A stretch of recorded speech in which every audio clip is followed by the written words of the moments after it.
የአረቡ ዓለም ለብዙ መቶ ዓመታት በአንድ እስላማዊ ሥርወ መንግሥት ውስጥ ሲተዳደር ቆይቶ በመጨረሻ እንዴት ሊበታተን ቻለ? የአረቡ ዓለም አሁን ያለበትን ቅርጽ ይዞ እንዲቆራረጥ ያደረገውስ ምንድነው? ከመቶ ዓመታት በፊት በኦቶማን ሥርወ መንግሥት ይተዳደር የነበረውን ያን ሰፊውን የአረብ ግዛት ከፋፍሎ ለተለያዩ መንግሥታት ያካፈለው አካልስ ማን ነው? በዚህ የግዛት ክፍፍል ውስጥ ፊልስጤን በመሃል ከሀገርነት ህልውና ወጥታ እንድትከስም ያደረጋት ሴራስ ምን ነበር? የአሁኑ የሳውዲ ግዛት ሲመሰረት መላውን የአረቡን ዓለም ለማካለል እቅድ ይዞ ትግበራ ላይ ሳለ ማን አስቆማቸው? የእስላሙ ዓለም አንድ እንዳይሆንና የተከፋፈሉ ጥቃቅን ሀገራት ተደርገው የተሸነሸኑትስ ምን ታስቦ ነው? ሀገራቱ ተበታትነው ሲመሰረቱ ንግስናን እንጂ እስላምንና ህዝብን መሰረት ያላደረጉ የስልጣን ፈላጊዎች የሰሩት ትልቁ ታሪካዊ ስህተትስ ምን ነበር? ይህን መሰናዶ ለማዘጋጀት ውድ ጊዜና ልፋት ፈሶበታል። መሰል መሰናዶዎችን ለመስራት ይረዳን ዘንድ የእናንተ ላይክ ማድረግ ትልቅ አስተዋጽኦ አለው። በመሆኑም ቪዲዮን ስትጀምሩ ላይክ በማድረግ እንድትጀምሩ ከወዲሁ በክብር እጠይቃለሁ። በ19ኛው መቶ ክፍለ ዘመን ማብቂያና በ20ኛው ክፍለ ዘመን መባቻ ላይ የአውሮፓ ኃያላን መንግስታት በአረቡ ዓለም ላይ የየራሳቸውን ግዛት ለመመስረት በቅኝ ግዛት ፉክክር በመጣደፍ ላይ ነበሩ። በዚህ የኃይል ሚዛን ፍጥጫ ውስጥ ብሪታንያ የአንበሳውን ድርሻ ተቆጣጠረች። ከየመን ደቡባዊ ጫፍ አደን አንስቶ እስከ ግብፅ፣ ከፋርስ ባሕረ ሰላጤ እስከ ኢራቅ ያሉት ሰፋፊ ግዛቶች በብሪታንያ ዘውድ ስር ወደቁ። ብሪታንያ ደቡብ የመንን ላለፉት 129 ዓመታት የባሕረ ሰላጤውን ቀጠና ደግሞ ለ150 ዓመታት ያህል በእጇ ቆይታ የነበረ ሲሆን ግብፅንም ለ7 አስርት ዓመታት ለሚጠጋ ጊዜ በወታደራዊ ጡንቻዋ ረግጣ ገዝታታለች። በዚህ መካከል የተቀሰቀሰው አንደኛው የዓለም ጦርነት የአረቡን ምድር እንደ ቅርጫ ለኃያላኑ አሳልፎ የሰጠውን የተረገመውን የሳይክስ ፒኮ ስምምነት ወለደ። ይህ የአውሮፓውያን የክፍፍል ደብዳቤ ብሪታንያ ይበልጥ እንድትስፋፋ አደረጋት። በዚህም በየመን በኢራቅና በግብፅ ላይ የነበራትን ይዞታ ከማስጠበቋም በላይ በሳውዲ አረቢያ ምድር ላይ ያላትን ምኞት ግልጽ አወጣች። በተመሳሳይ ወቅት ፊልስጤምን በብሪታንያ ሞግዚትነት ስር እንድትወድቅና አይሁዳውያን በዚያ እንዲሰፍሩ ቃል የተገባበት የታሪክ ጠባሳ ተቀረጸ። የአረቡ ዓለም አንዱ በሌላው ላይ በሚደራረቡ መከራዎች ሲታመስ፣ ሳውዲ አረቢያ ግን ከቅኝ ግዛት አዙሪት በማምለጥ ከመጋረጃ ጀርባ የምትሾፈር ብትሆንም ለይስሙላ ብቸኛዋ ነፃ ሀገር ሆና መቆየት ቻለች። የሙሐመድ አሊ ባሻና የኸደዊዮች ዘመን ማክተም ግብፅን ለብሪታንያ ዘውድ አሳልፎ ሰጣት። የአረቡ ዓለምም የሀገሩን መከራ በዝምታ ለመታዘብ ተገደደ። ግብፅ ከጥንት የሮማውያን ወረራ አንስቶ በኸሊፋዎችና በኦቶማን ዘመናት ብዙ መከራዎችን ብታሳልፍም የብሪታንያ መንግስት ግን ለመካከለኛው ምስራቅና ለአፍሪካ አስከፊ መዘዝ ይዞ መጣ። ግብፅ ለብሪታንያ ግዛት ከአፍ መፍቻ ሀገሯ ቀጥላ ሁለተኛዋ ግዙፍ ይዞታ ከመሆኗም በላይ የብሪታንያ የባህር ማዶ ጦር ሰፈር ማዕከል ሆነች። ከዚህም የከፋው ሐቅ ግብፅ ለብሪታንያ የሰው ኃይል ማከማቻ ግምጃ ቤት መሆኗ ነበር።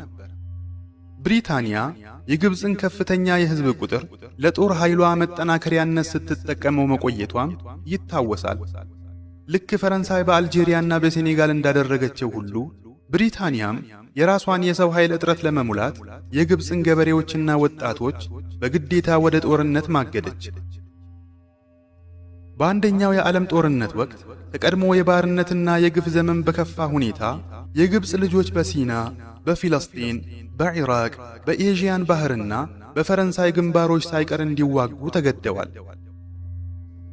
ይህ የግዳጅ ሰራዊት በብሪታንያ ዘንድ የግብፅ ሰራተኞች ክፍለ ጦር ወይም የሱልጣኑ ወታደሮች በሚል መጠሪያ ይታወቅ ነበር። የወራሪዎች ግፍ በዚህም ብቻም አላበቃም። በ11ኛው መቶ ክፍለ ዘመን ከተካሄደው የመስቀል ጦርነት በኋላ ምዕራባውያን በምስራቁ ዓለም ላይ የከፈቱት የመጀመሪያው መጠነ ሰፊ ጥቃት ነበር። ቀድሞ ፈረንሳይ ግብፅን የወረረችው ግዛቷን በማስፋት ብሪታንያን ለመገዳደርና ግብፅን በመካከለኛው ምስራቅ ስልታዊ የጦር ሰፈር ለማድረግ በማለም ነበር። ይህ ኩነት የኦቶማን ግዛት ተዳክሞ ክብሩ በተመናመነበት ወቅት የተከሰተ ነው። የፈረንሳይ የባህር ኃይል እስክንድርያ ዳርቻ ላይ ሲደርስ የናፖሊዮን ወረራ በይፋ ተጀመረ። የእስክንድርያ ሕዝብ በመሪው በሙሐመድ ከሪም አስተባባሪነት ከፍተኛ ተጋድሎ ቢያደርግም ከተማዋ በናፖሊዮን እጅ ወደቀች። ለ3 ዓመታት በዘለቀው በዚህ ወረራ ወቅት ግብፃውያኑ 8 ታላላቅ ውጊያዎችንና በርካታ ሕዝባዊ አመጾችን አድርገዋል። በሰኔ 1800 የናፖሊዮን ተተኪ የነበረው ጄኔራል ክሌበር በካይሮ መገደሉ የዚህ ተጋድሎ አካል ነበር።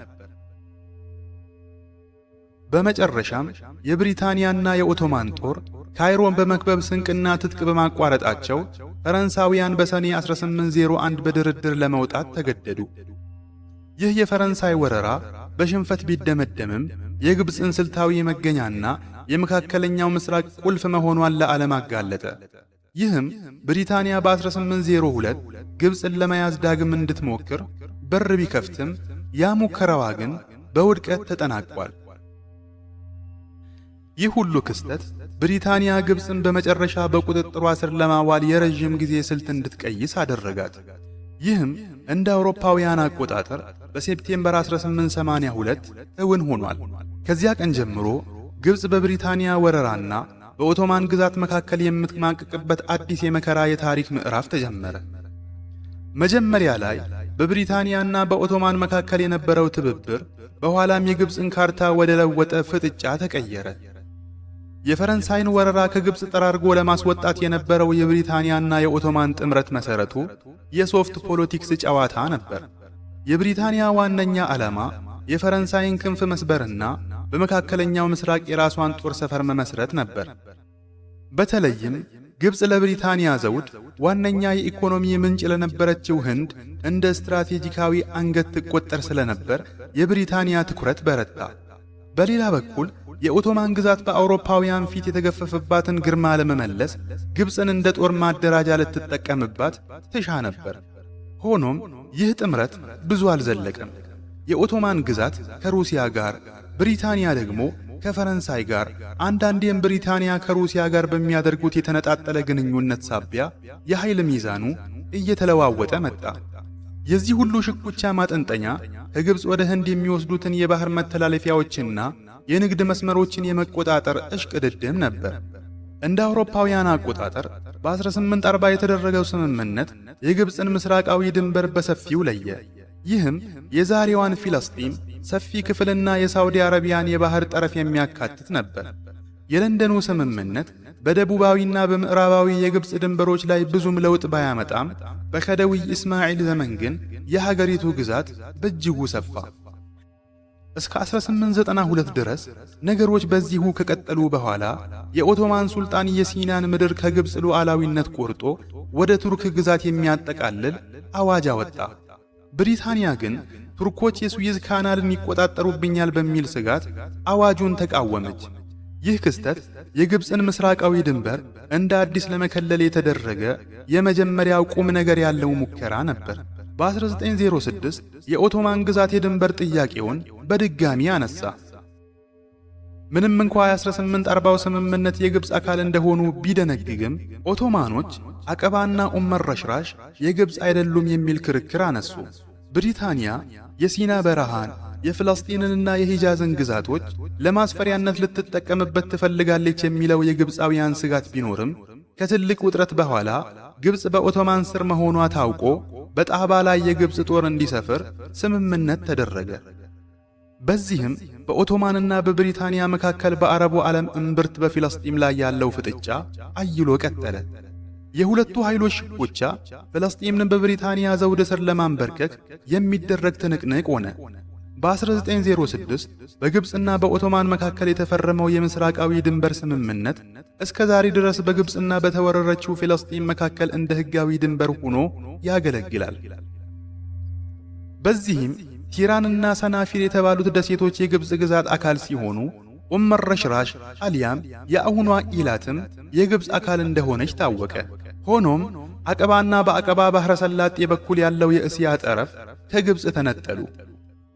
በዚያ ዘመን ዮርዳኖስም ሆነ ሳውዲ አረቢያ የሚባሉ ሀገራት ገና አልተመሰረቱም ነበር። በዚህ መሃል ነው እንደ አውሮፓውያን አቆጣጠር በ1917 ያ አሳፋሪው የብሪታንያ ቃል ኪዳን አሊያም የባልፎር አዋጅ የመጣው። ይህ አዋጅ የሌላውን ግዛት ለማይገባው ወገን አሳልፎ የመስጠት ያህል ነበር። በፊልስጤም ምድር ላይ ለአይሁዳውያን ሀገር ለመመስረት ቃል ተገባ። በዚህ ወቅት ብሪታንያ የግብፅን ሉዓላዊነት ሙሉ በሙሉ ተቆጣጥራ ነበር። ብሪታንያውያን የስዊዝ ካናልን ለመቆጣጠር በጀርመን ድጋፍ ይንቀሳቀስ የነበረውን የቱርክ ጦር ድል በማድረግ ቱርኮችን አባረው ፊልስጤምን በይፋ ወረሩ። በአንደኛው የዓለም ጦርነት ማብቂያ ላይ ፍልስጤማውያን በ1919 በግብፅ ከተቀሰቀሰው አብዮት ታላቅ ሞራል በማግኘት በብሪታንያ ላይ የነጻነት አመጽ ጀመሩ። ፈረንሳይና ብሪታንያ ጦርነቱ ሲያበቃ የአረቡን ምድር ለመቀራመት በሚስጥር መምከር ጀመሩ። ይህም በ1916 የሳይክስ ፒኮ ስምምነትን ወለደ። ኦቶማኖች ከተደጋጋሚ ሙከራ በኋላ የኢየሩሳሌም በብሪታንያ እጅ መውደቅ የማይቀር መሆኑን ሲረዱ ቅዱሳን ቦታዎችን ከጥፋት ለመታደግ ሲሉ እጃቸውን ለመስጠት ወሰኑ። በዚህም ለአራት ክፍለ ዘመናት የዘለቀው የኦቶማን አገዛዝ በፍልስጤም ምድር አክትሞ የብሪታንያ የቅኝ ግዛት ዘመን ተጀመረ። በዚህ መሃል ብሪታንያዊው የውጭ ጉዳይ ሚኒስትር ባልፎር ከጽዮናውያን ንቅናቄ ተወካዮች ጋር በመመካከር በዓለም ጦርነት ድል ከተቀዳጁ በኋላ ፊልስጤንን ለነርሱ ለመስጠት ይፋዊ ቃል ገባ። ፍልስጤማውያን በበኩላቸው በ1919 ከፈነዳው የግብፃውያን አብዮት የነጻነት ወጋገንን በመቅሰም በወራሪው የብሪታንያ ኃይል ላይ አመጽ ጀመሩ። የአይሁዳውያኑ ወደ ፍልስጤን ስደት መጨመርና የሰፈራ መንደሮች ቁጥር ከ100 በላይ መድረስ እንዲሁም የጽዮናውያን ተቋማት በብሪታንያ የሞግዚትነት አስተዳደር ውስጥ ተጽዕኖ መፍጠራቸው የሀገሬው ባለቤት የሆኑት ፍልስጤማውያን ግልጽ የሆነ ግፍና ኢፍትሃዊነት እንዲሰማቸው አደረገ። ውጥረቱና ግጭቱ እየተካረረ ሄዶ የመካከለኛው ምስራቅ ታሪክ ወሳኝ ምዕራፍ ላይ ደረሰ። በመቀጠልም የብሪታንያ የመከላከያ ሚኒስተር ፊልስጤን ላይ የሞግዚትነት አስተዳደሩ ማክተሙንና የእስራኤል መንግስት በምትኩ መመስረቱን አወጀ። በዚህም የጽዮናውያን ታጣቂ ቡድኖች ኡመረሽራሽ የተባለችውን የግብፅ መንደር በመቆጣጠርና እዚያው የነበረውን የግብፅ ጦር በመጨፍጨፍ ስሟን ወደ ኤላት ቀየሩት። በወቅቱ ብሪታንያና እስራኤል ይህች መንደር የፍልስጤን እንጂ የግብፅ አካል አይደለችም፣ በ1906ቱ ስምምነት ውስጥም አልነበረችም የሚል የሐሰት ጥያቄ አነሱ። ፍልስጤማውያን ከመጀመሪያው የነክባ ዘመን አንስቶ እስከ ዛሬ ድረስ በወራሪው አካል ላይ የሚያደርጉትን ተጋድሎ ቀጥለዋል። ብሪታንያ በግብፅና በፍልስጤም ምድር ጥላዋን ጥላ ማለፍ ብቻ ሳይሆን ሌሎች የአረብ ሕዝቦች የነጻነትን ፈለግ እንዳይከተሉ በማሰብ የግብፅን አብዮት የታሪክ ማንነት ለማጥፋት ብዙ ጥራለች። እንደ አውሮፓውያን አቆጣጠር የ1919 የግብፅ አብዮት ሀገሪቱን ከብሪታንያ ቀንበር ለማላቀቅ የመጀመሪያው ብልጭታ ከመሆኑም በላይ ለአረብ ሀገራት ሁሉ የነጻነት ትግል ፋና ወጊ ነበር። ይህ አብዮት የጀመረው በሥነ ጽሑፋዊ ንቅናቄና በተማሪዎች እንቅስቃሴ ሲሆን ቀስ በቀስ የመንግሥት ሠራተኞችንና መላውን ሕዝብ በማስተባበር በአረቡ ዓለም ለተነሱ ሕዝባዊ ዓመጾች ሁሉ መሠረት ሆነ። ምንም እንኳ የግብፅ አብዮት ከተቀሰቀሰ ከአንድ ክፍለ ዘመን በላይ ቢቆጠርም ዛሬም ድረስ የነጻነት መዝሙር ሆኖ ያገለግላል። የሕዝቦች ትግልና ንቅናቄ የራሳቸውን ዕድል በራሳቸው እንደሚወስኑ ግልጽ ማሳያ ነው። ግብፃውያን መጀመሪያ ከብሪታንያ ቅኝ ግዛት በኋላም ከእስራኤል ወረራ ራሳቸውን ነፃ እንዳወጡ ሁሉ ዛሬም ድረስ በፊልስጤን ትከሻ ላይ የተጫነው ያ ወረራ የሕዝቦችን ጽናት እየተፈታተነ ይገኛል። የብሪታንያ የቅኝ ግዛት ፍላጎት በ19ኛው ክፍለ ዘመን ብቻ የተገደበ አልነበረም። የዚህች ታላቅ ግዛት አውዳሚ ጥፍር ያልነካቸው 22 ሀገራት ብቻ መሆናቸው የሚደነቅ ሐቅ ነው። በአውሮፓና በሰሜናዊ ምዕራብ የምትገኘው እንግሊዝን፣ ዌልስን፣ ስኮትላንድንና ሰሜን አየርላንድን አቅፋ የያዘችው ፀሐይ የማትጠልቅባት የብሪታንያ ግዛት የኢንዱስትሪና የፖለቲካ አብዮቶች መፍለቂያ ናት። ይሁን እንጂ ብዙዎች የማይገነዘቡት ሐቅ ይህችው ብሪታንያ በራሷ በመጀመሪያው ክፍለ ዘመን በሮማውያን ወረራ ስር መውደቋንና በመንግስቶቿ መካከል ዘመናትን ያስቆጠረ ደም አፋሳሽ ጦርነት ማስተናገዷን ነው።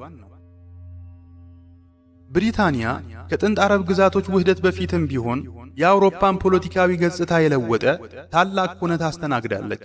የነገስታት መለኮታዊ ስልጣን አብቅቶ የዘውድ ስልጣን ምንጩ ህዝብ መሆኑን ተጠሪነቱም ለፓርላማ መሆኑን ያረጋገጠ የመጀመሪያው አውሮፓዊ አብዮት በዚሁ ምድር ፈንድቷል።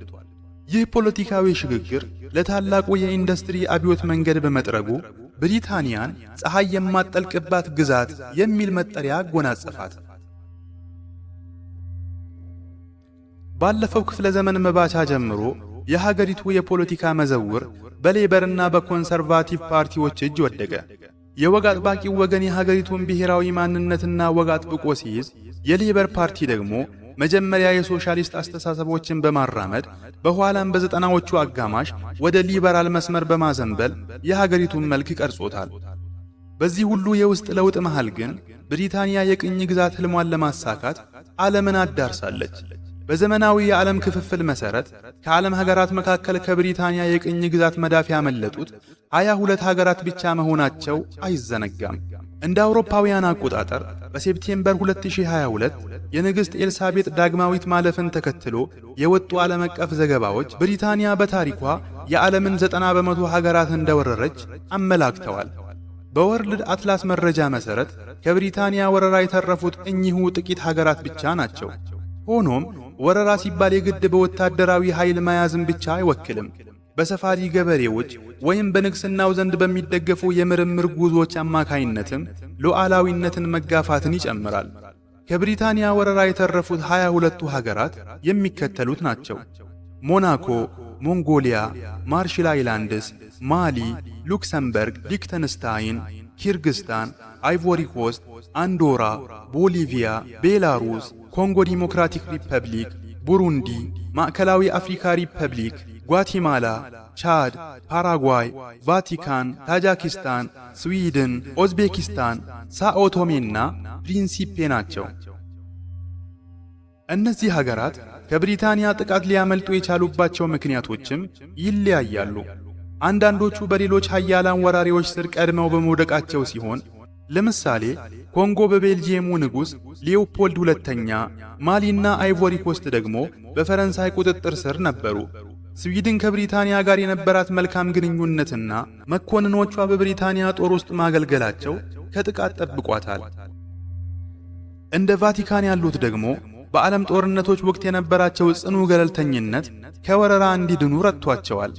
ምንም እንኳ ሉክሰምበርግ ለብሪታንያ ቅርብ ብትሆንም ብሪታንያ ግን በታሪኳ ወራት አታውቅም። በአንጻሩ እንደ አሜሪካ ያሉ ሀገራት በብሪታንያ ብርቱ ወታደራዊ ፍላጎትና ስልታዊ ጥቅም ሳቢያ የወረራ ሰለባ ሆነዋል። በመካከለኛው ምስራቅ ደግሞ የመን ለብሪታንያ የቅኝ ግዛት ህልም እንደ ዋነኛዋ ማዕዘን ድንጋይ በማገልገል ከ1820 እስከ 1971 ድረስ ለ150 ዓመታት ያህል በብሪታንያ ቁጥጥር ስር እንድትቆይ ተደርጋለች። የፋርስ ባህረ ሰላጤ በብሪታንያ የቁጥጥር ስር የወደቀው በመጀመሪያ በኢኮኖሚ ተጽዕኖ ቢሆንም ውሎ አድሮ ግን ወደ ቀጥተኛ ፖለቲካዊ የበላይነት ተሸጋገረ። የብሪታንያ ፍላጎት በዚህ ቀጠና ላይ ያረፈው ገና በ16ኛው ክፍለ ዘመን ቢሆንም በ1799 በቀይ ባህር ላይ የምትገኘውን የፔሪም ደሴትን በመያዝ በደቡባዊ አረቢያ ምድር ላይ ያላትን ወታደራዊ ጡንቻ ማሳየት ጀመረች። ለቀይ ባህር ቁልፍ የሆነችው የአደን ስልታዊ ጠቀሜታ ያሳሳታት ብሪታንያ በ1839 ከነዋሪዎች ለቀረበባት ብርቱ ተቃውሞ ሳትበገር ከተማዋን ተቆጣጠረች። ይህ ወረራ ለ128 ዓመታት ማለትም እስከ 1967 የዘለቀ ሲሆን በሂደትም ከመላው ደቡብ የመን ጋር የጥብቅ ስምምነቶችን በመፈራረም የሀገሪቱን ሉዓላዊነት ጠቅልላ ያዘች። በ1930ዎቹ ማብቂያ ላይ የመን ሙሉ በሙሉ በብሪታንያ የቅኝ ግዛት ቀንበር ስር የወደቀች ሲሆን እስከ 1937 ድረስ ያሉት የምስራቃዊ ግዛቶችና አደን በብሪታንያ ቀጥተኛ አስተዳደር ስር ነበሩ። ብሪታንያ በግብጽ ላይ ያገኘችው ድል በአረቡ ዓለም ላይ ያላትን ተጽዕኖ ለማስፋት ትልቅ በር ከፈተላት። ናፖሊዮን ቦናፓርትና የፈረንሳይ ጦር ለ3 ዓመታት በግብጽ ቢቆዩም በመጨረሻ ሊሳካላቸው ያልቻለውን የቁጥጥር ዓላማ ብሪታንያ ዳር ደረሰችው። ምንም እንኳ መምሉኮች ተሸንፈው ወደ ደቡባዊ ግብፅና ሱዳን ቢሸሹም የአዝሃር ሸሪፍ ሊቃውንት ግን በፈረንሳውያን ላይ የሚካሄደውን ህዝባዊ ተጋድሎና አብዮት በመምራት ታላቅ ታሪክ ሰርተዋል።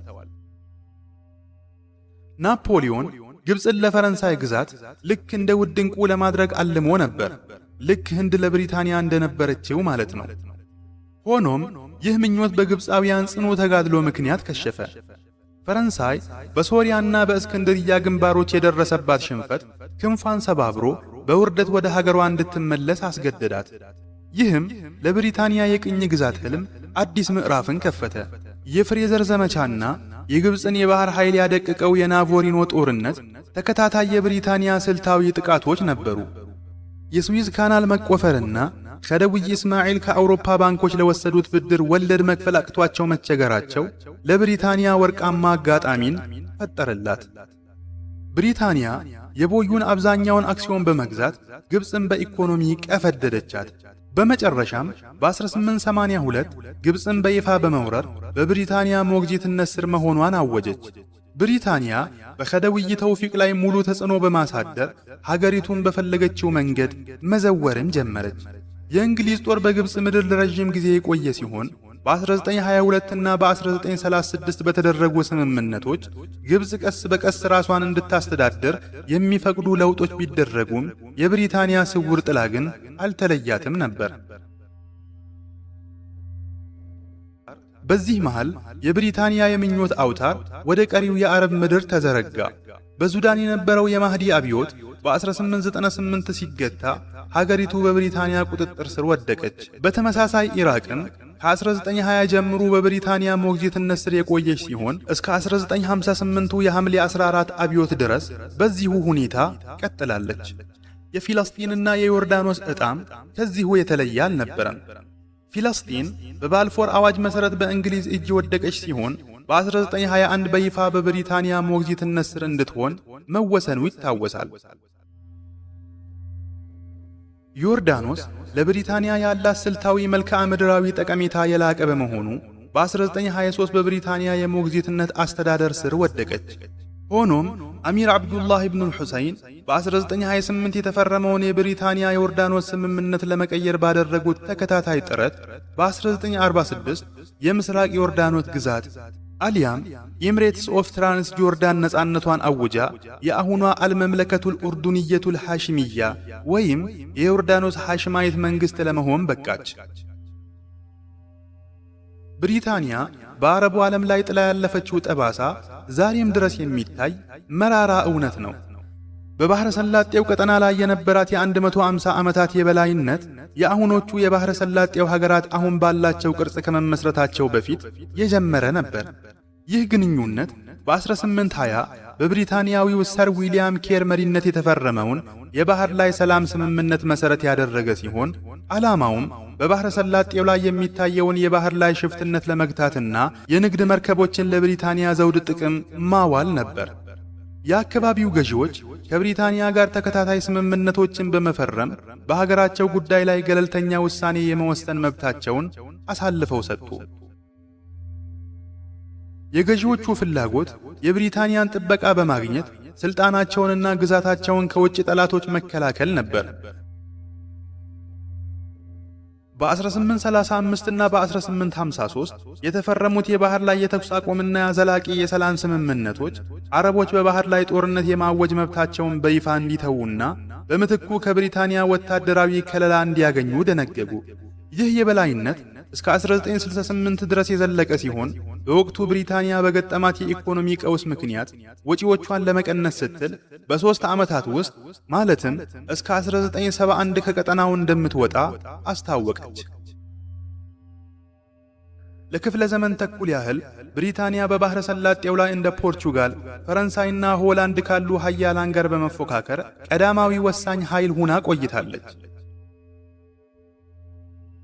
ከአንደኛው የዓለም ጦርነት በኋላ የአውሮፓ ወራሪዎች ነፃነት መስጠት የሚለውን ጽንሰ ሐሳብ ያዩት የቀድሞ ተገዢዎቻቸውን በአውሮፓዊው የአስተዳደር ሞዴል እንዲገዙ የማድረግ ሂደት አድርገው ነበር። ሆኖም በ20ኛው ክፍለ ዘመን አጋማሽ ላይ የተነሱ የነጻነት ታጋዮችና ምሁራን የአውሮፓውያንን ቅድመ ሁኔታዎች ውድቅ በማድረግ ፈጣንና ሙሉ ነጻነትን ጠየቁ። በ1945 እና በ1975 መካከል ባለው ጊዜ ውስጥ በአፍሪካና በእስያ የተካሄዱ የነጻነት ትግሎች ድል በመቀዳጀታቸው የተባበሩት መንግስታት ድርጅት አባል ሀገራት ቁጥር ከ51 ወደ 144 ተሻቀበ።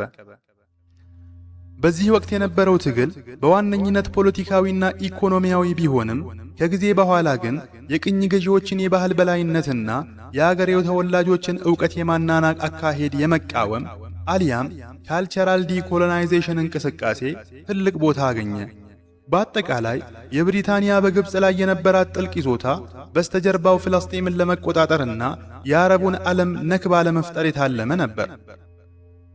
ብሪታንያ ግብፅን እንደ ማዕከላዊ ማዞሪያ አሊያም ተርንቴብል በመጠቀም ከሷ በመነሳት ወደ ደቡብ ሱዳን፣ ወደ ሰሜን ፍልስጤንና ዮርዳኖስ እናም ወደ ምዕራብ ሊቢያ መስፋፋት ችላለች። ይህ በዮርዳኖስና በፍልስጤን ላይ የተዘረጋው የብሪታንያ ክንድ በሜዲትራኒያን ባህርና በሱዳን ያሉትን ግዛቶቿን ከኢራቅና ከባህረ ሰላጤው ጋር ለማገናኘት የረዳት ስልታዊ ድልድይ ነበር። የታሪክ ምሁራን ብሪታንያ ግብፅን በቀላሉ ለመቆጣጠር የቻለችበትን ዋነኛ ምክንያት የኸደውይ ተውፊቅና የመንግስታቸው ክህደት እንደሆነ ይገልጻሉ። እነዚህ ወገኖች በአሕመድ ዑራቢ ከሚመራው የግብፅ ብሔራዊ ጦር ይልቅ ከወራሪው የብሪታንያ ኃይል ጋር በማበር ታላቅ የታሪክ ጥቁር ጠባሳ ጥለዋል። ሆኖም በ1801 የፈረንሳይ ጦር ከግብፅ ከወጣበት ጊዜ አንስቶ ብሪታንያ በ1882 ግብፅን እስከወረረችበት ዘመን ድረስ የተከሰቱት በርካታ ኩነቶች ለመላው የአረቡ ዓለም መበታተንና ዛሬ ለሚታየው የድንበር ክፍፍል መሰረት ሆኗል። የግብፅ በብሪታንያ እጅ መውደቅ በፊልስጤም ላይ ለነበረው የኦቶማን አገዛዝ ማክተም ዋነኛው መንገጫገጭ ነበር።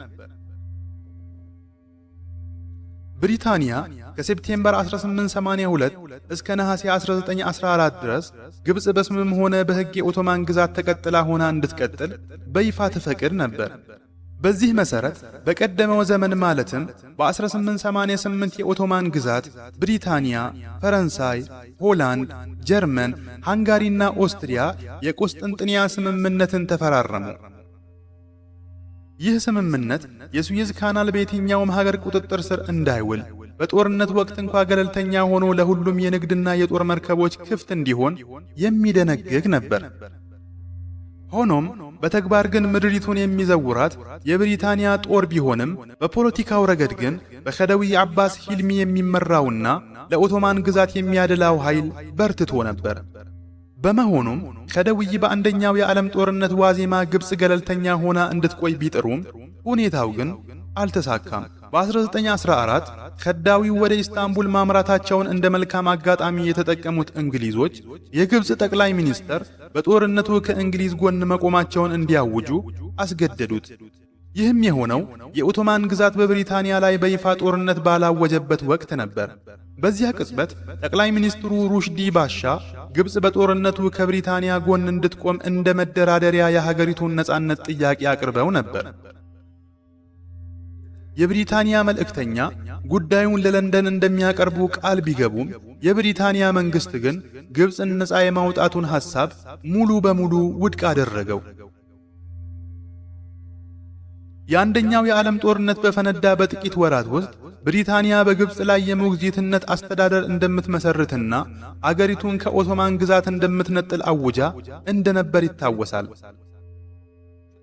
በወቅቱ ሁሴን ሩሽዲና በኋላም በእንግሊዞች አዘጋጅነት ኸደዊ አባስ ሂልሚን ተክተው የግብፅ ሱልጣን የሆኑት አሚር ሁሴን ካሚል ብሪታንያ ለግብፅ ነጻነት ቃል እንድትገባ ጥረት ቢያደርጉም ሙከራቸው ሁሉ መና ቀረ። በዚህም ሳቢያ ብሪታንያ በኖቬምበር 1914 መጀመሪያ ላይ በግብፅ ላይ የጦር አዋጅ አወጀች። በዚህም እንግሊዝ በሕግም ሆነ በተግባር የግብፅ ብቸኛ ገዢ ሆነች። ግብፅም ለዘመናት ከኖረችበት የኦቶማን ግዛት ለአንዴና ለመጨረሻ ጊዜ ተገነጠለች። ከነክባው በፊት የያፋ የባቡር መስመር ግንባታ ለብሪታንያ የባለ አደራነት ዕቅድ እንደ መጀመሪያ እርምጃ ተወስዶ ነበር። በ19ኛው ክፍለ ዘመን አጋማሽ ላይ የኦቶማን ግዛት ለከፋ የኢኮኖሚ ቀውስ ተዳርጋ ነበር። ይህ ሁኔታ ብሪታንያ የውጭ ሀገር ልዑካን ወይም ሰላማዊ የመስቀል ጦርነት በሚል ስያሜ ወደ አረብ ቀጠና እንድትገባ መንገዱን ጠረገላት።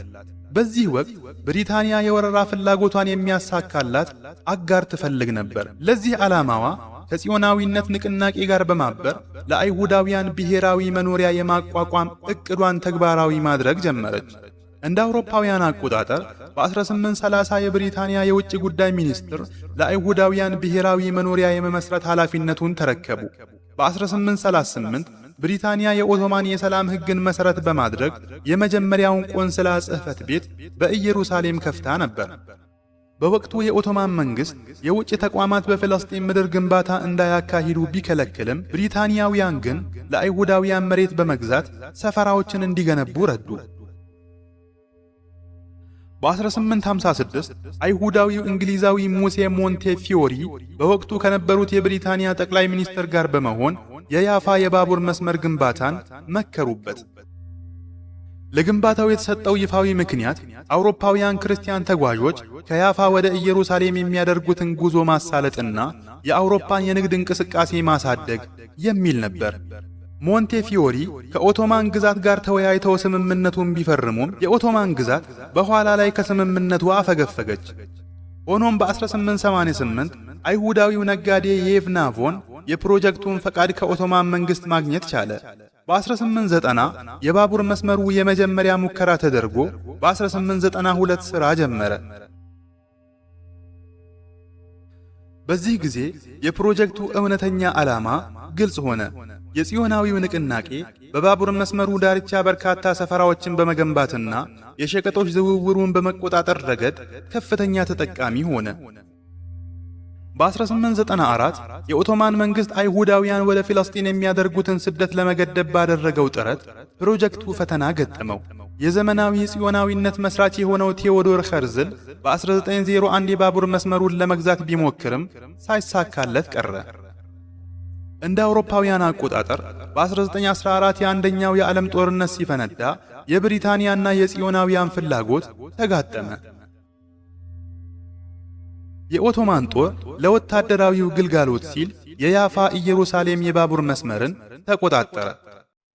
በ1915 መጀመሪያ ላይ ኦቶማኖች በጀርመን ግፊት ብሪታንያን ከዳር ዳንኤልስ ጦርነት ለማዘናጋት በፍልስጤም በኩል ወደ ግብፅ ለመግባት ሞከሩ። ነገር ግን እንግሊዞች ከስዊዝ ካናል ጀርባ መሽገው ስለነበር በኦቶማኖች ላይ ከፍተኛ ሽንፈት አደረሱባቸው። ይህ ሽንፈት ብሪታንያ ፍልስጤምን እንድትወር መንገድ ከፈተላት። ኦቶማኖች የእንግሊዝን ግስጋሴ ለመግታት በመጨረሻው ሰዓት የባቡር መስመሩን በማፈንዳት ለማውደም ሞክረው ነበር። ታኅሳስ 11 ቀን 1917 ብሪታንያውያን ኢየሩሳሌምን ገቡ። ይህም በፍልስጤም ላይ የነበረውን የኦቶማን አገዛዝ ማክተም የሚያበስር የታሪክ አጋጣሚ ሆነ። ወዲያውኑም ብሪታንያ ለአይሁዳውያን ብሔራዊ መኖሪያ ለመመስረት ቃል የገባችበትን የባልፎር አዋጅ ይፋ አደረገች። እንደ አውሮፓውያን አቆጣጠር በ1921 የመንግስታቱ ማህበር አሊያም ሊግ ኦፍ ኔሽንስ በፍልስጤም ላይ የእንግሊዝ ባለ አደራነት አሊያም ብሪቲሽ ማንዴት መጀመሩን ካወጀ በኋላ ብሪታንያ የቅኝ ግዛት ፕሮጀክቷን አጠናከረችው። በዚህም የብሪታንያና የጽዮናውያን ፍላጎት ተጋጠመ። ከዚያም በኋላ በፍልስጤማውያን ላይ የሚፈጸመው ጭቆና፣ መፈናቀልና ስደት የታሪክ ምዕራፍ ተጀመረ። የእንግሊዝ ባለ አደራነት እስካበቃበት ጊዜ ድረስ አይሁዳውያንን በብዛት ወደ ምድሪቱ በማስገባት የአካባቢውን የስነ ሕዝብ አሊያም ዴሞግራፊ ቅርጽ የመለወጥ ሥራ በስፋት ተከናወነ። ብሪታንያ ግብፅን ከመውረሯ በፊት በስዊዝ ካናል የአክሲዮን ድርሻ ላይ ከፍተኛውን ቁጥጥር በማድረግ አገሪቱን ማጥመድ ጀምራ ነበር። ወረራው በአገሪቱ ውስጥ ስር ሲሰድ ብሪታንያ በጦርነቱ ወቅት የግብፅን የሰው ኃይልም ሆነ ቁሳቁስ ላለመጠቀም የገባቸውን ቃል በማጠፍ ከ6000 እስከ 20000 የሚገመት ወታደር የነበረውን የግብፅ ጦር ከጎኗ አሰልፋ ከኦቶማን ግዛት ጋር እንዲዋጋ አስገደደች። ይህ ሁኔታ የተከሰተው ኦቶማኖች ግዛታቸውን ለመመለስ በሞከሩባቸው የስዊዝ ዘመቻዎች ወቅት ነበር። እነዚህ ሁሉ ዘመቻዎች ለኦቶማኖች መዳከም እንደ ጀርባ አጥንት ሰባሪ ሆነው ያገለገሉ ሲሆን ለኦቶማን መንግስት ውድቀትም መንገድ ጠርገዋል። በአረቦች ዘንድ ብሔራዊ ስሜት እየናረ መምጣትና ከኦቶማን አገዛዝ ነፃ የመውጣት ፍላጎት የአረቦች ታላቅ ድምፅ አሊያም ዘ ግሬት አረብ ሪቮሉሽን እንዲቀጣጠል ምክንያት ሆነ። ለአመፁ መነሳት ዋነኛ ምክንያቶች የቱርካዊነት ፖሊሲ፣ የግዴታ ውትድርና፣ ሱልጣን አብዱል ሐሚድ ዳግማዊ ከስልጣን ከተወገዱ በኋላ የመጡት አካላት የተከተሉት የጭቆና መንገድና በአንደኛው የዓለም ጦርነት መሳተፍ ያስከተለው ከባድ ማህበራዊ ቀውስ ነበሩ። በ1915 የኦቶማን ባለስልጣናት ለጦር ኃይላቸው ስንቅ ለማቅረብ ሲሉ የገበሬውን ምርትና ንብረት በመውረሳቸው በበርካታ የአረብ አካባቢዎች ከባድ ረሃብ ተከሰተ። በሌላ በኩል የመካው አሚር ሸሪፍ ሁሴን ቢን አሊ ከብሪታንያ መንግስት በተሰጣቸው የተስፋ ቃል መሰረት የአረቦችና የሙስሊሞች ኸሊፋ የመሆን ጉጉት ነበራቸው። ሰኔ 10 ቀን 1916 በሸሪፍ ሁሴን መሪነት በኦቶማን መንግስት ላይ በብሪታንያ ድጋፍ የታገዘው አመጽ ተጀመረ። ብሪታንያ በመዲና የነበረውን የኦቶማን አሚር የሚተካ ሰው ስትፈልግ ሸሪፍ ሁሴንን መረጠች። በላኩላቸው የዝግጅት መልእክትም የታላቋ ብሪታንያ ንጉሥ የሙስሊሞች ኸሊፋነት ስልጣን ወደ እውነተኛው የነቢዩ ዘር እጅ የመመለሱን በደስታ ይቀበላል የሚል ይገኝበታል። ይህ የብሪታንያ የውሸት ማባበያ የሸሪፍ ሁሴንን ልብ ማረከው። ከመካ ቤተ መንግስታቸው የመጀመሪያውን ጥይት በመተኮስ በኦቶማን አገዛዝ ላይ የአረቦች ታላቅ አመጽ መጀመሩን አበሰሩ። ብሪታንያ ሸሪፍ ሁሴንን በገንዘብና በጦር መሳሪያ ረዳች። በአመጹ የመጀመሪያ ዓመት ብቻ 71000 ጠመንጃዎችን እናም ከ40 ሚሊዮን በላይ ጥይቶችን አቀረበች። ውጊያው በጅዳ ከተማ በይፋ የተጀመረ ሲሆን ኦቶማኖችም እዚያው ተሸነፉ። ቀጥሎም መካ በአረቦች ቁጥጥር ስር ወደቀች። በመዲና የነበረው የኦቶማን ጦር ግን እስከ 1919 ድረስ ሳይሸነፍ ቆይቶ ነበር። በዚህ መሃል ላውረንስ ኦፍ አረቢያ በሚል ቅጽል ስም የሚታወቀው የእንግሊዝ ደህንነት መኮንን ቶማስ ኤድዋርድ ላውረንስ ጣልቃ በመግባት አመጹን በሌላ አቅጣጫ መምራት ጀመረ። በሌላ በኩል በጋዛ፣ በቤርሳቤ እና በየርሙክ ሸለቆች በኦቶማኖች ላይ እየተካሄደ በነበረው ጦርነት የእንግሊዙ ጀነራል ኤድመንድ አለምቢ ለአረብ አማጽያን ድጋፍ አደረገ። ይህ ትብብር ብሪታንያ እንደ አውሮፓውያን አቆጣጠር በታህሳስ 1917 ኢየሩሳሌምን እንድትቆጣጠር ትልቅ በር ከፈተላት። በወቅቱ ሸሪፍ ሁሴን ኢየሩሳሌም ወደፊት ለሚመሰርቱት ታላቅ የአረብ መንግስት አካል እንደምትሆን በማመናቸው የእንግሊዝን ድል ታላቅ ኩራትና ብስራት ሲሉ አወደሱት። ነገር ግን ጦርነቱ እንዳበቃ የብሪታንያ እውነተኛ ገጽታ በግልጽ ታየ። የገቡትን ቃል በመዘንጋት የአረቦችን አንድነት ተፈራረሱ። የሸሪፍ ሁሴንም የታላቁ አረብ መንግስት ንጉሥ የመሆን ህልም በብሪታንያ ተንኮል እንደ ጉም ተነነ። የአውሮፓ ኃያላን በመካከለኛው ምስራቅ ላይ ያላቸው ፍላጎት ከፍተኛ ቢሆንም ወደ ሳውዲ ግዛት ለመግባት ግን እጅግ ይፈሩ ነበር። አንድ ፖለቲከኛ እንደገለጸው በሳውዲ ምድር የሚታየው እንቅስቃሴ በጥንት ዘመን የፋርስንና የሮምን መንግስታት ያንቀጠቀጠውን የነቢዩ ሙሐመድን አብዮት የሚያስታውስ በመሆኑ ወራሪዎች ከመቅረብ ተቆጠቡ። በመሆኑም ቅኝ ገዢዎች መጀመሪያ ከኦቶማን ግዛት ጋር ተባበሩ። በኋላም የሳውዲን ግዛት በኃይልም ሆነ በማባበል ለመጠቅለል ቢሞክሩም ጥረታቸው ሁሉ መና መቅረቱ ይታወሳል። ብሪታንያ የሳውዲን ድንበር ለመክበብ የየመንን ደቡባዊ ክፍል ብትቆጣጠርም የሳውዲን ሉዓላዊነት ግን መዳፈር አልቻለችም። በመሆኑም የዚያን ጊዜ ጊዜያዊ አጋሯን የኦቶማን ግዛትን በመጠቀም የሳውዲን ተጽዕኖ ለማዳከም ሞከረች። በዚህም መሰረት የግብፁ ገዢ ሙሐመድ አሊ ባሻ የመጀመሪያዋን የሳዑዲ መንግስት ዋና ከተማ ድርዕያን እንዲመታ ታዘዘ። ልጁ ኢብራሂም ባሻም ከተማዋን አፈራረሳት። ሆኖም አንድ ፈረንሳዊ ጸሐፊ በወቅቱ እንደተነበየው የሳዑዲ መንግስት ከነበረው በበለጠ ጥንካሬ እንደሚመለስ ገለጸ። ያም ግምቱ እውን ሆነ። የሳዑዲ ሕዝብ ያለው የነጻነት መንፈስና ለሕጋዊ መሪዎቹ ያለው ታማኝነት ለሁለተኛው የሳዑዲ መንግስት መመስረት ጽኑ መሰረት ሆነ። አዲሱ ሳዑዲ ከመመስረቱ በፊት ብሪታንያ የሳዑዲን ግዛት ለመክበብ እንደ አውሮፓውያን አቆጣጠር በ1838 ደቡባዊ የመንን መቆጣጠር ጀምራ ነበር። የለጁህ ሱልጣን ዕዳውን ለመሰረዝ ሲል 194 ኪሎ ሜትር ስኩዌር መሬት ለእንግሊዝ አሳልፎ ሰጠ። በ1839 የብሪታንያ ምስራቅ ህንድ ኩባንያ ወደ ህንድ የሚጓዙ መርከቦቹን ከባህር ላይ ወንበዴዎች ለመጠበቅ ሲል የባበል መንደብን በርና የኤደን አካባቢን በቁጥጥር ስር አዋለ። በዚህም ኤደን የተሰኘችውን ትልቅ የቅኝ ግዛት ጣቢያን መሰረተ። እንደ አውሮፓውያን አቆጣጠር በ1869 የስዊዝ ካናል መከፈት ለብሪታንያ የቀጠናውን አስፈላጊነት በእጥፍ አሳደገው። ብሪታንያ ወደ ህንድ የምትጓዝበትን መንገድ ለማረጋገጥ እንደ ሶቅጥራ፣ ፔሪም እና ካራን ያሉ የየመን ደሴቶችን ተቆጣጠረች። ይህም በየመን ምድር ለ129 ዓመታት የዘለቀውን የእንግሊዝ ቅኝ ግዛት አረጋገጠ። ብሪታንያ ወደ ሳዑዲ መሃል ለመግባት ብትሞክርም ሳይሳካላት በመቅረቱ በሳዑዲ መሪዎች መካከል ልዩነትን በመፍጠርና ወሃቢዝም የሚል ስም በመስጠት እንቅስቃሴውን ለማጠልሸት ከኦቶማኖች ጋር አብራ ሰራች። የመጀመሪያው የዓለም ጦርነት ሲፈነዳ ብሪታንያ ከኦቶማኖች ጋር የነበራት የማር ወለላ ጊዜ አከተመ። በዚህ ጊዜ ብሪታንያ የኦቶማንን መንግስት ትታ ከአረብ መሪዎች ጋር አዲስ ትብብር ፈጠረች። በህንድ የሚገኘው የብሪታንያ አስተዳደር አብዱል አዚዝ ኢብኑ ሰዑድን ሲመርጥ፣ በግብጽ የሚገኘው ወኪላቸው ደግሞ ሸሪፍ ሁሴይንን ይመርጥ ነበር። ኢብኑ ሰዑድ ወዲያውኑ በኦቶማኖች ላይ ያላቸውን ተቃውሞ ገለጹ። የኦቶማንን መንግስት ለመተናኮል የቱርክ ባለስልጣናትንም አሰሩ። በሌላ በኩል ሲከጅሉት የነበረውን ንግስና ያላገኙት ሸሪፍ ሁሴን አመጻቸውን ሲጀምሩ ኢብኑ ሰዑድ ለብሪታንያውያን በሸሪፍ ሁሴን ላይ የሚያነሳሳ ደብዳቤ እየላኩ ለሸሪፍ ሁሴን ደግሞ አጋርህ ነኝ የሚል የወዳጅነት መልእክት በመላክ ረቂቅ ፖለቲካዊ ጨዋታ ተጫወቱ። የጦርነቱ መጨረሻ ሲቃረብ የብሪታንያ የሳይክስ ፒኮ ስምምነት ሚስጥር ወጣ። ሸሪፍ ሁሴን ለተገባላቸው የተስፋ ቃል መከበር ቢታገሉም ብሪታንያ ግን ጀርባዋን ሰጠቻቸው። ይህን ጊዜ ሸሪፍ ሁሴን የቨርሳይን ውል ለመፈረምና በፍልስጤም ላይ የእንግሊዝን ባለ አደራነት ለመቀበል አሻፈረኛሉ።